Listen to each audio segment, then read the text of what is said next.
Sir, আজকে আমরা যেমনটা দেখতে পেলাম, আজকের রায়ে সঞ্জয় রায়কে দোষী সাব্যস্ত করেছেন বিচারক। সেই জায়গায় দাঁড়িয়ে আপনি এই রায়ে কতটা খুশি?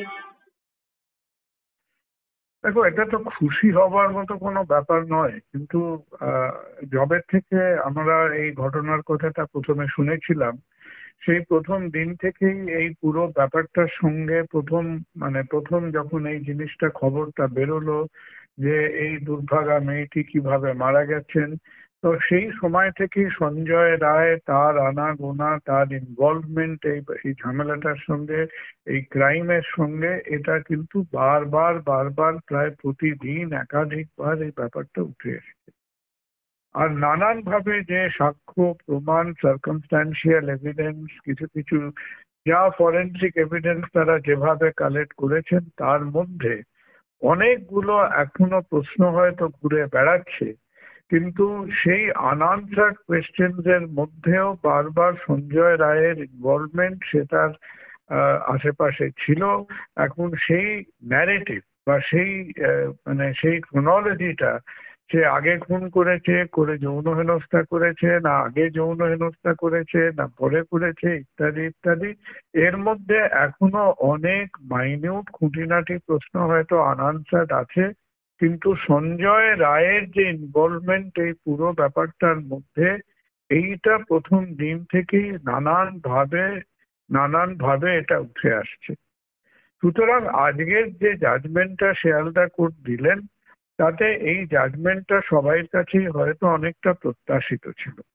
এখন প্রশ্নটা হয়তো এক জায়গায় থাকবে, সেটা কিছু সাধারণ মানুষের মধ্যে থাকবে, সেটা অনেকটাই হয়তো এই মেয়েটির বাবা মার মধ্যে থাকবে, সেটা হয়তো জুনিয়র ডক্টররা যারা এই ব্যাপারটা নিয়ে আন্দোলন করছিলেন তাদের মধ্যেও থাকবে, যে সঞ্জয় রায়কে দোষী সাব্যস্ত করার মধ্যে দিয়ে এই কেসটার যেটাকে বলে কমপ্লিট ক্লোজার হলো কি হলো না, বা অনেকগুলো আনআনসার্ড কোয়েশ্চেন থেকে গেল।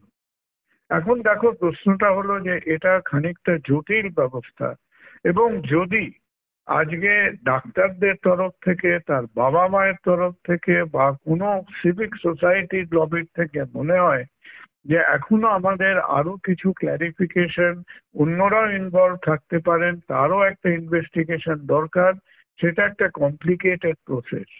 এটাকে হয় সিবিআই কে সাপ্লিমেন্টারি চার্জশিট দিতে হবে, বা এটাকে নিয়ে একটা ফ্রেশ অ্যাপিল হয়তো কোনো কোর্টে বা হাইকোর্টে করতে হবে, এবং সেই কোর্ট তখন এই অ্যাপিলকে গ্রহণ করে এটার সম্বন্ধে যদি সিবিআই সাপ্লিমেন্টারি চার্জশিট না দেয়, তাহলে এর আর এক প্রস্থ ইনভেস্টিগেশন এখানে হতে হবে।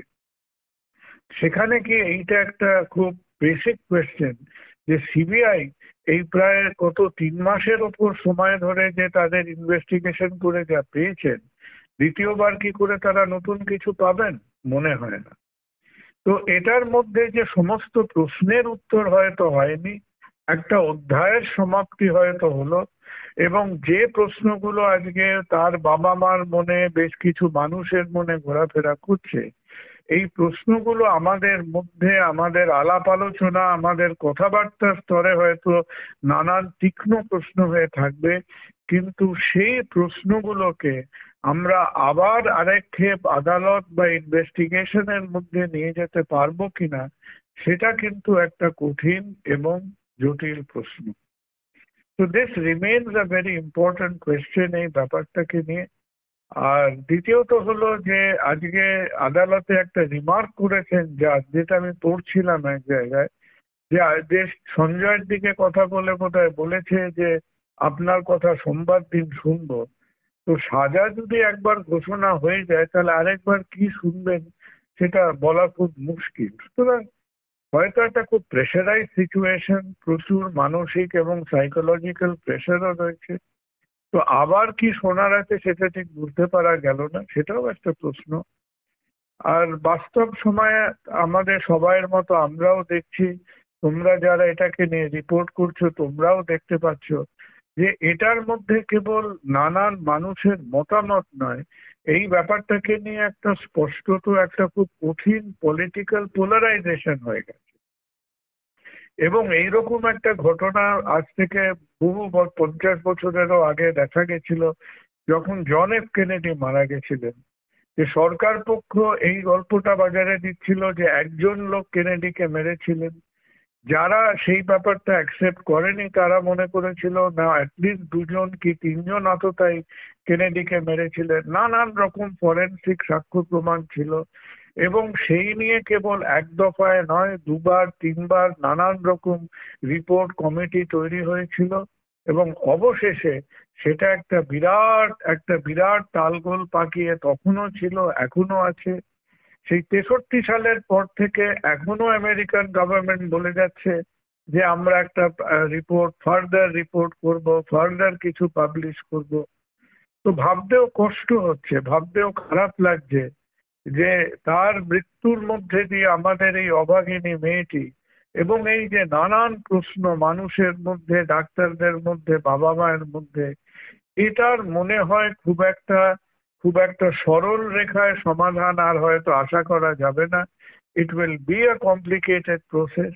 তো দেখা যাক ভবিষ্যতের গতিবিধি। একটা আংশিক বা পার্শিয়াল ক্লোজার হয়তো হয়েছে। এখন ভবিষ্যৎ এই ইনভেস্টিগেশনকে কোন দিকে নিয়ে যাবে সেটা খানিকটা কৌতূহল আর খানিকটা হতচকিত হয়ে সবাইকে সেই দিকে চেয়ে থাকতে হবে। স্যার, সেই জায়গায় দাঁড়িয়ে প্রমাণ নষ্ট করা বিরুদ্ধে সিবিআই এখনো কোনো চার্জশিট দিতে পারেনি।